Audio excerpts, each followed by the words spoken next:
visions through my dreams, seeing myself swimming in the universe. My ancestors gave me gifts to read cards, predict and heal. My name is Daphne, but spirit calls me Babylon. Angels communicate through numbers. Intuition is so deep. The gift I fully embrace within.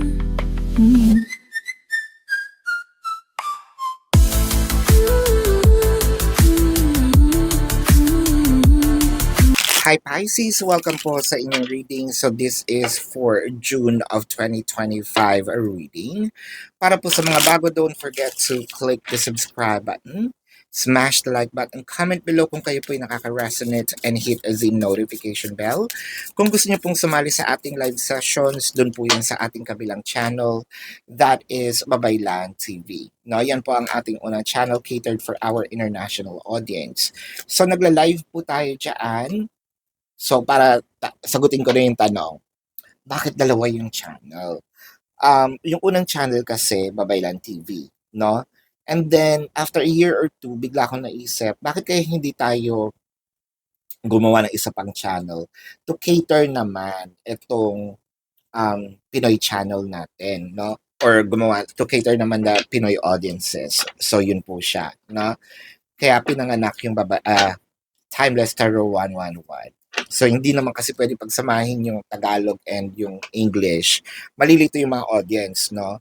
So, baka yung sa Tagalog, umalis dahil pag nakita yung English video o yung mga English or mga foreigns, pag nakita nagtatagalog, umalis naman. So, kaya dalawa. Ayan. Hopefully, na-clear out ko na siya. Pisces! I want you to know that this is a general reading. You may resonate with some bits and pieces of the reading. Take what's only yours. I'm actually making sense of the cards na the Lovers, Page of Cups, the Eight of Cups. So, one thing's for sure, you might be connecting with someone na sabihin natin you have a soul connection with. Some might say, this is my soulmate. But actually, this is a twin flame connection. But apart from it, yun nga ang medyo mahirap kapag naging twin flame na yung connection, parang mas lalong lumalabas yung mga challenges and it's not easy, no? For a few numbers of you siguro nagkita ito online, no? Yung iba, no, it takes time para magkita in person and then someone is walking away.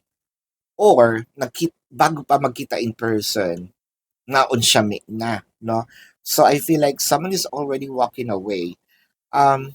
I think that time is also involved in here.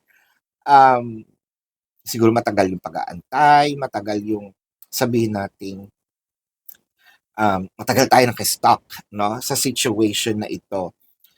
Someone might also probably ask for putting the connection into another level of commitment. The other person might not be ready yet, no? So Eight of Cups, let's clarify the Eight of Cups. Eight of Cups is clarified by hope and the Eight of Wands. So, what does it signifies? So, ang nakikita kasi natin dito, hopefully na kahit, I feel like, yung iba yung separations dito, hindi naman din separation na this is the end of it. Separation because kailangan umalis ng bansa, umalis ng isla, umalis ng probinsya, or magpunta ng province, no? Of course, for a greener pasture. So, parang feeling ko, hindi rin naman nila will, pero kailangan gawin, no?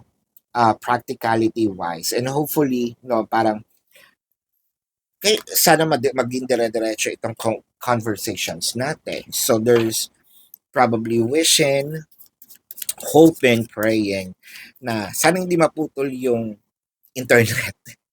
Sana hindi maputol yung communications, no? Kahit malayo na sa isa't isa. The Hierophant, um, the Four of Cups. Pero may fear. Hindi sa walang tiwala, no? This might be an excuse. Hindi sa wala, parang ito yung sasabihin eh. Hindi sa wala akong tiwala sa'yo. Wala akong tiwala sa mga nakapaligid sa'yo. That's another way of saying wala akong tiwala sa'yo. No? Um, in a good way. No? In a, um, so probably the person just took something about the words. Not really indirect, pero ganun na rin. Ay, not really direct, no? Pero ganun na rin. Kasi with the Four of Cups, baka kasi may taong bigla ka makilala habang wala ako. So with the Four of Cups in here, baka maitsapwera na ako, no? Baka pag nawala lang ako yung in physical form, nawala na rin yung emotions. So yun ang nagiging fear nitong taong ito. And with the console in here and the Six of Cups, ganun na nga pa talaga ang nangyari. Kasi I feel like someone here, so separation already happened. So, hinahanap ko ngayon, nasa na yung person ko. I'm missing the person. I am actually looking for the person. Medyo nawawala yung time, energy, effort. Siguro, it could be magkaiba ng time zone, no? Pero hindi eh. Kasi may promise dito. And I feel like for a few numbers of you, nagawa na to dati before. So, or meron na tayong routine. Bakit may mga pagbabago, no? Am I just hearing excuses? With the Six of Cups, the Queen of Wands, and the Ten of Wands. So, parang nawawala dito ng nahihirapan makipag-communicate ngayon yung isa, no? Every time na siguro naririnig itong or nagkakaroon ng chance makipag-usap, either sandali lang, or pag tinatanong meron bang iba, ang sagot wala. So, someone's probably doubting. It might be, someone's perception of it is, naka-excuse lang yan, no?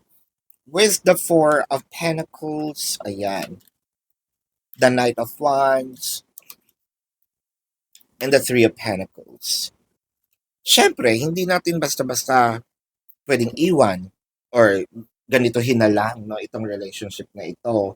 With the Four of Pentacles in here, as much as possible, I'm trying to keep it, no? But with the Knight of Wands, I feel like hopefully, no, ang flow nito is maging normal uli. With the Three of Pentacles, I feel like what I'm gonna do here is siguro pag-aaralan ko, no, habaan ko pa muna yung pasensya ko or pag-aaralan ko kung anong strategy pwede kong gawin para magdire-diretso or para maprotektahan ko itong relationship na ito. So that is ear reading Pisces. Let's check the zodiac sign of your person. Pero bago po yan, gusto ko pong sabihin sa inyo na sa kabilang channel po, Babaylan TV. Yan po ang ating unang channel catered for our international audience. Nagla-live tayo doon. Pero kung hindi nyo po maabutan, pwede naman kayo magtanong dito sa ating comment section.